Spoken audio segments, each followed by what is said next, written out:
Egypt is one of the largest museums in the world, with great exceptions to many museums here, located all over Egypt. Well, when we talk about each of these museums, let me tell you something first of all, that you will never find something like this elsewhere in the world, because usually we say here in Egypt, when we talk about history and culture and ancient civilization, all these are the competitive advantage of our tourism products. Well, when we talk also about museums, this time we selected the Museum of Islamic Art, and here you will find a lot, many rare pieces and many of the artifacts. Well, in each section you will find something different and something that belongs to a different era. For example, here you will find many pieces, beautiful pieces, and here I'm talking especially about the woodwork. Let's find out together more about this section and more about the Museum of Islamic Art located in Cairo.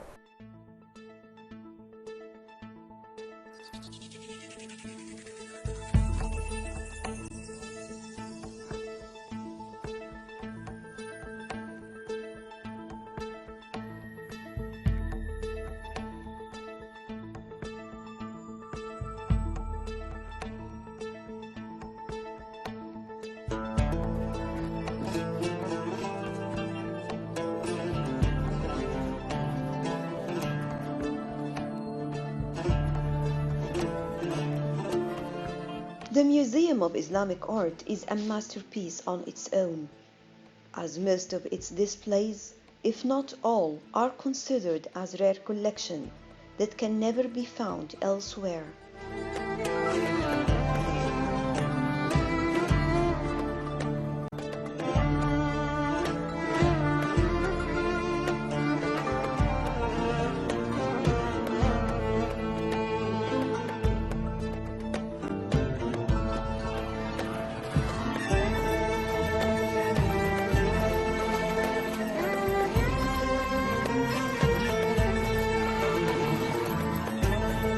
Chronologically, the museum collections of objects cover the period of the immediate pre-Islamic era of the 7th century up to the end of the 19th century.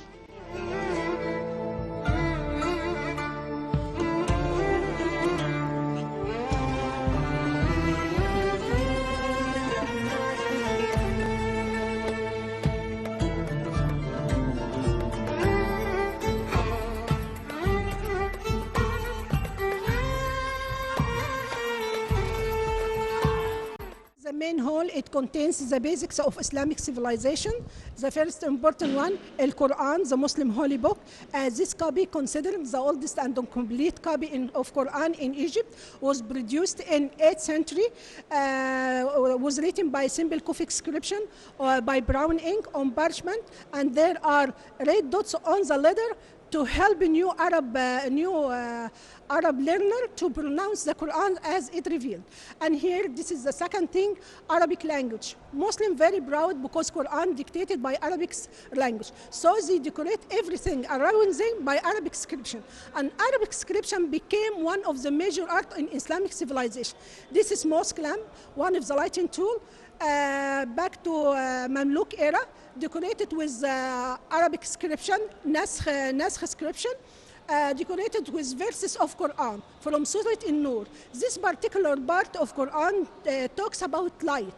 And as we can see here, this cup, the shape of cup, it's a blazon. It's a functional blazon. It's referred to as a cup bearer. He was the one who responsible of the Sultan's drink. He must make sure the drink of the Sultan safety, not poison, for the safety of the Sultan.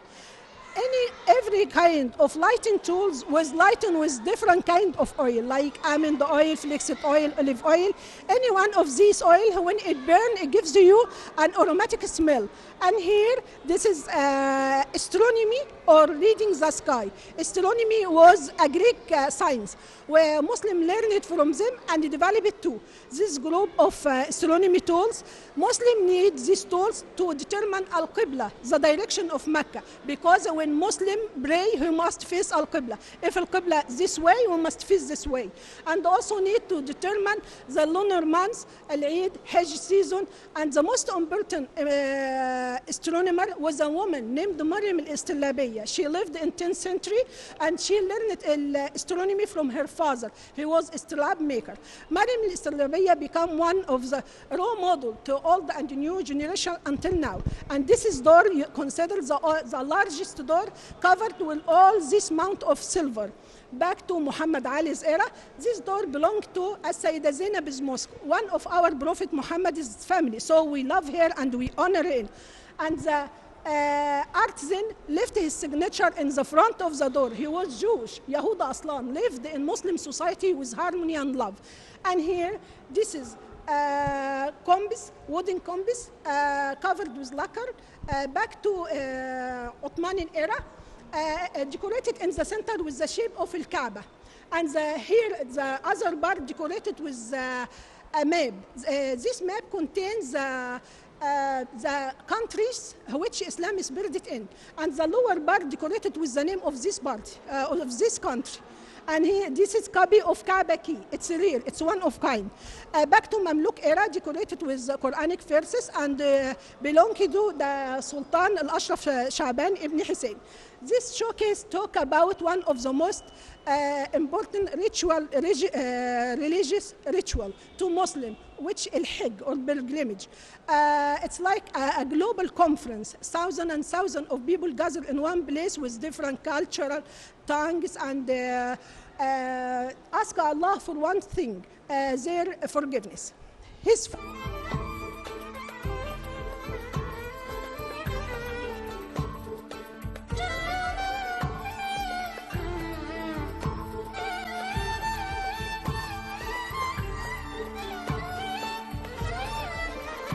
The second hall exhibits Umayyad style objects of arts representing the first style in Islamic art.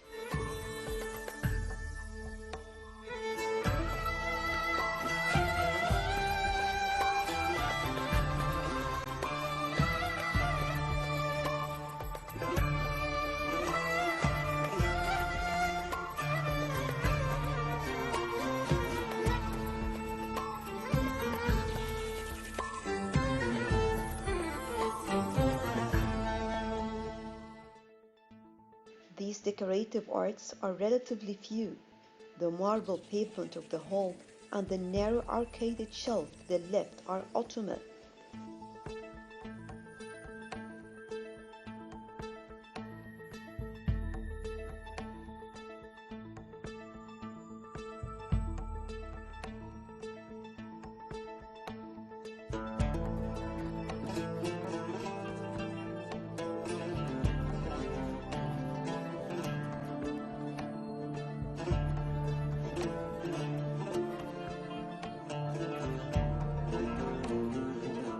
But the third one is dedicated to the Abbasid and Tulunid art. This Islamic style was practiced in Egypt with the rise of the independent Tulunid dynasty, and it is characterized by the abstracted, unstylized decorative motifs within a pure Islamic spirit.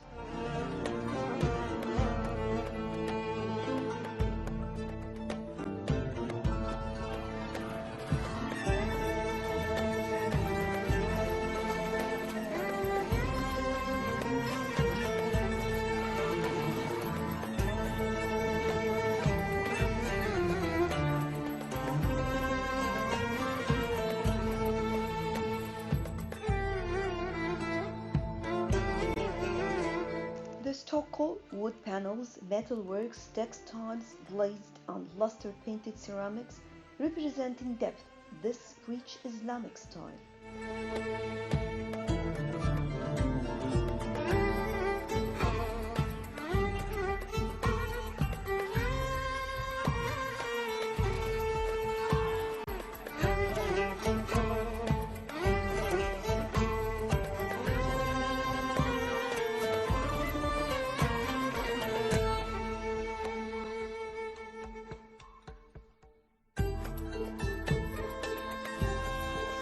The museum displays some marvelous wooden objects that reflect how skillful the Muslims were in the manufacturing and carving on wood.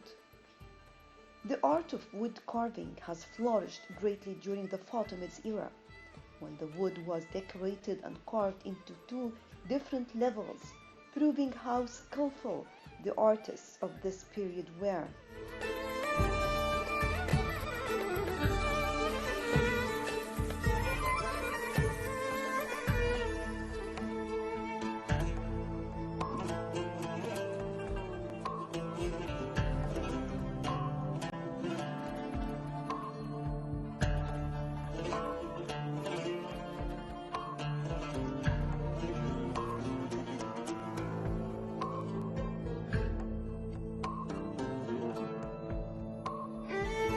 Some wooden decorations that were found in the complex of Sultan Qalawun in El Muizz Street that were originally brought from the Western Fatimid Palace in the area of Bain al-Qasrain in Islamic Cairo are put on display in the museum, and they illustrate how clever and creative the Fatimid workers and craftsmen were.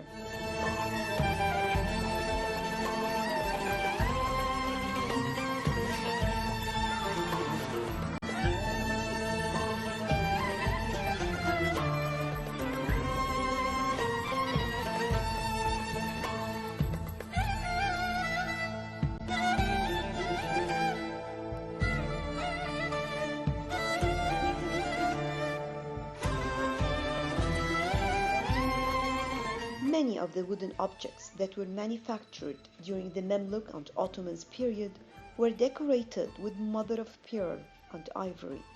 Then we moved on to the fourth hall, where one can learn more about the Fatimid style. The third Islamic style originated and developed in Egypt.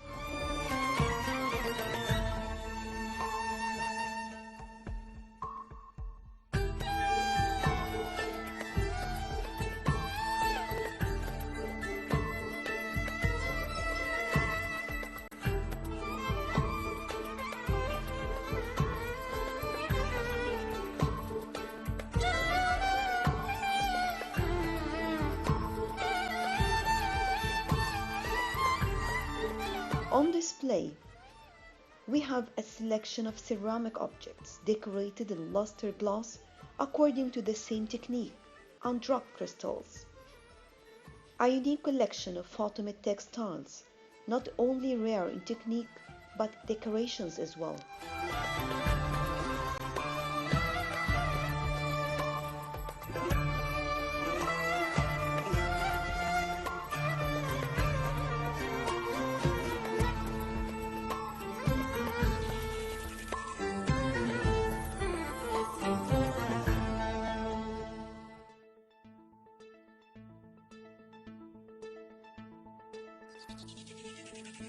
The Fatimid woodworks, richly decorated in some carved arabesque, as well as molded and hammered metalwork, are beautifully exhibited.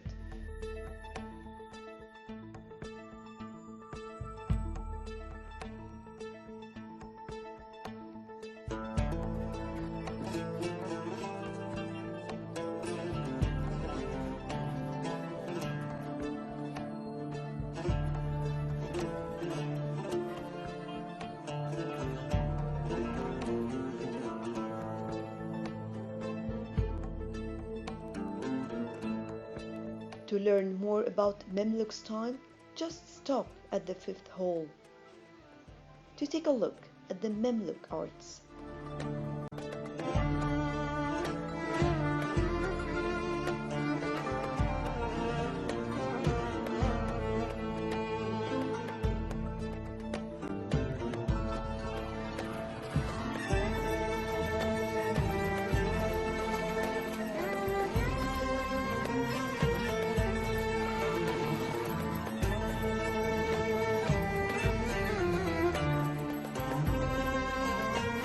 The Islamic art achieved a high degree of perfection along the 14th century in Egypt and Syria. On display, there are a selective choice of metal works inlaid with gold and silver, plated doors, lanterns, candlesticks, labels, Quran boxes, pen cases, vessels, and vases bearing the Sultan's names and titles.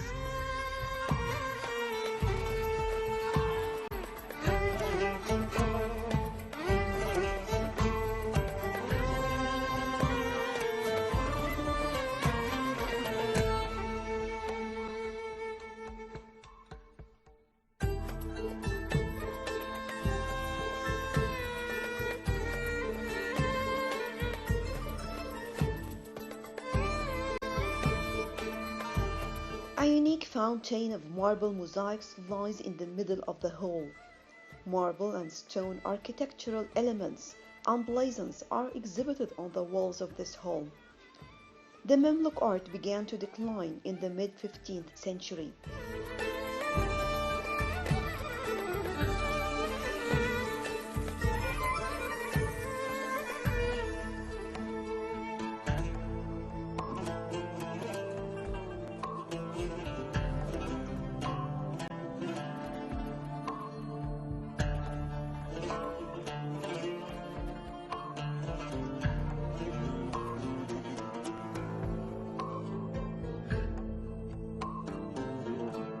There is also an exquisite door originating from Al-Azhar Mosque, and it is displayed at the entrance of the sixth hall, going back to the year 1010 AD.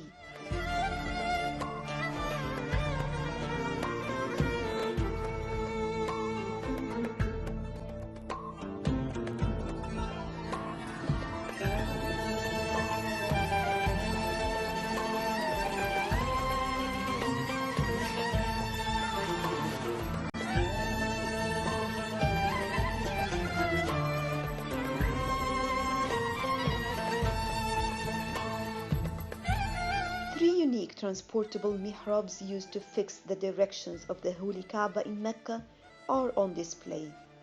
The mihrab is one of the most important things to stand at in any mosque because each is unique and reflects different style.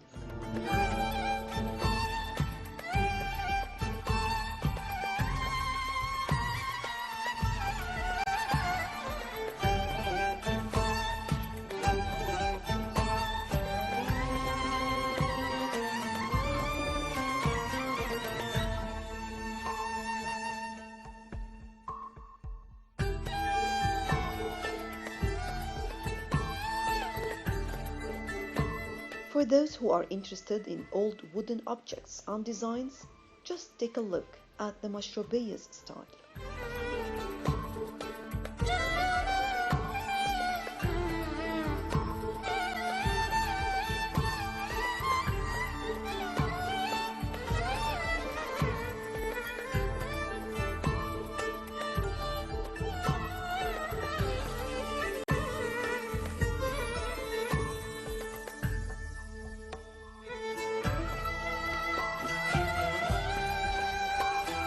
Made of beech and mahogany wood, and it was used at that time to provide privacy, shadow, light and ventilation in installations.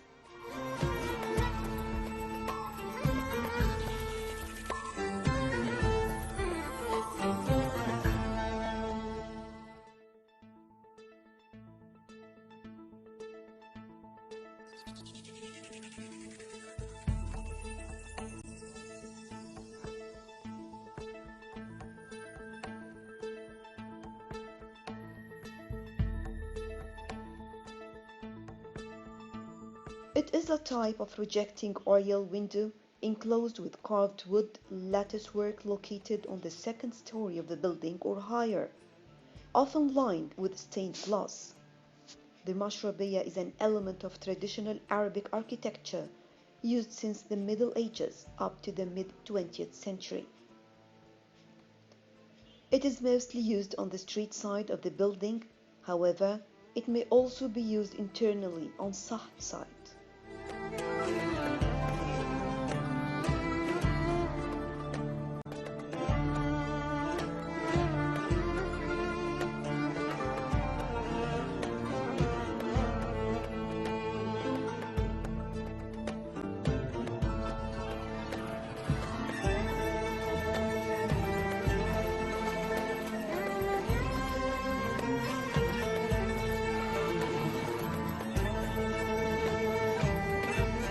collection of mashrabiyas of turned wood originally from an Ottoman wikala in Rosetta, a big conical brass lantern from the Mamluk period.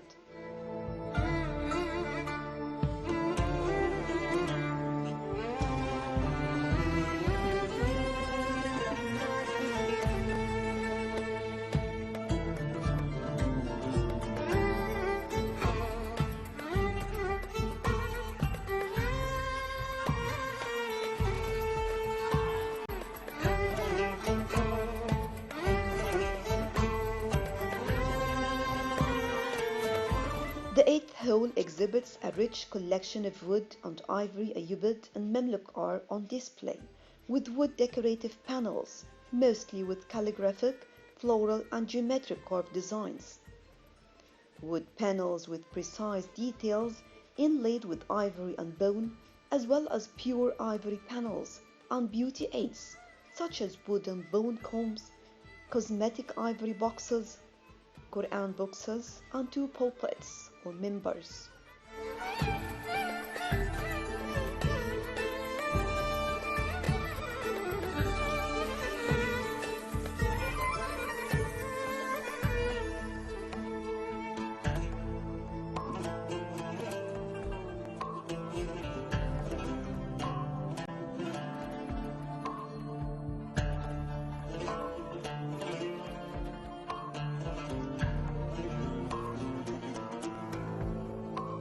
There are also woodworks dating to the later Mamluk period, the 15th and 16th century AD, and the Ottoman period in Egypt, doors with geometric and inlaid panels and cupboard fronts.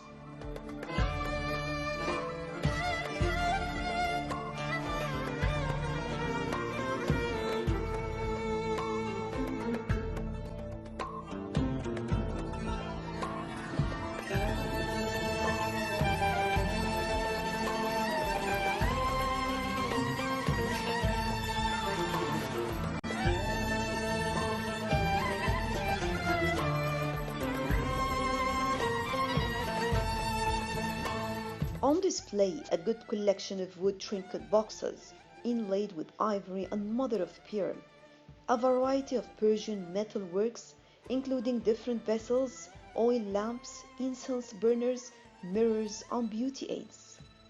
And a lot of these metal products are inlaid with silver.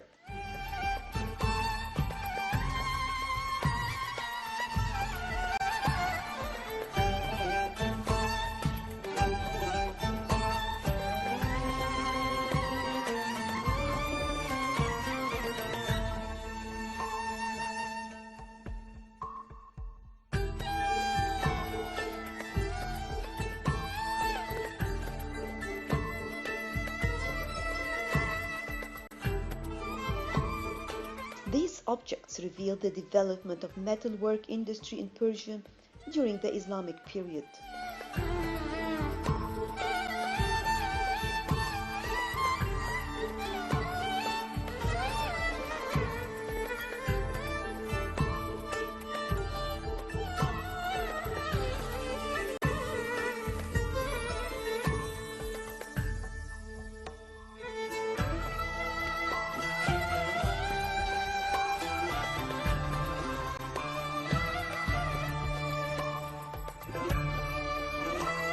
The 10th hall has some unique floral decorations and panels inlaid with bone in geometric forms, and a collection of mashrabiyas in turned wood, and in the middle of the hall, a marble fountain with a vertical column in the center, allowing water to escape from its top through tiny holes.